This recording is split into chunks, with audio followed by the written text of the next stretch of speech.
O siya. Bago lang ako nga pala si Potpot or Potpot TV. Nandito nga pala ako sa bayan ng San Antonio upang may pakita sa inyo ang graduation ng JESMAG. Sa mga hindi nakakalam, meron tayong kaibigan dito na inibitahan nga pala tayo para i-vlog nga daw yung kanilang graduation or graduating. Sa mga hindi rin po nakakalam, marami na rin po nakakilala sa akin sa JESMAG. San Antonio, Zambales. Shoutout nga pala sa tropa namin si Raymar Famuleras Fortaleza. Shoutout nga pala sa kaibigan natin ito na napakatagal na natin hindi nakikita. Dahil sa sobrang busy natin, marami tayong inuna kaya naman hindi na natin siya nakita ng mas maaga.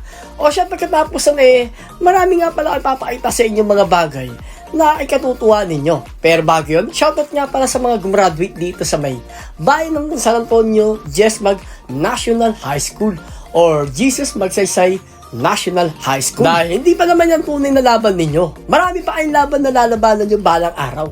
Kasi, yung pag-graduate nyo sa grade 11, grade 12, hindi pa talaga yan ang tunay na iyak. Siguro may mga iba umiiyak dahil sa pagod. Pero hindi pa yon.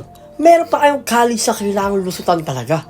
Na kailangan yung diktikin, talagang pagtagumpayan, ang lahat ng pag-aaralan nyo sa college. Kaya talagang hanggat maaari, mag-aral kayong mabuti para sa inyong pangarap at sa inyong pinapangarap sa buhay.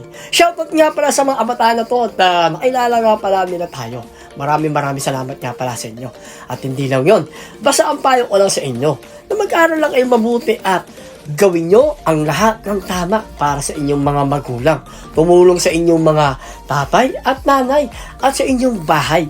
Huwag kayong magiging pasaway para ay balang araw may pagmamalaki din nila kayo. O siya. At syempre, pagkatapos na naglibot na nga at umikot-ikot na ako dito sa JESMAG National High School. O mga grade 11, grade 12 pala ito mga gumraduate. Shoutout nga pala sa inyong lahat.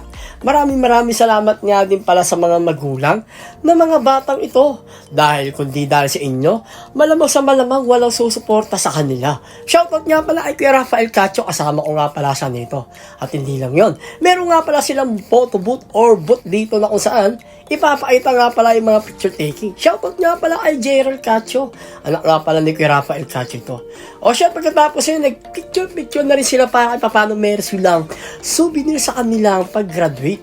Kaya naman again, hindi pa ito ang katapusan niyo ng inyong high school, grade 11, grade 12, may college pa kayo at thesis or business research or thesis. O sa mga alam dyan o alam nyo na may thesis pa. Kaya wag masyadong mataas ang ere. Kailangan maging humble, wag masyadong maging mayabang, at tumulong sa ibang kaklase. O siya, paano? Hanggang sa muli, maraming salamat nga pala sa inyo lahat.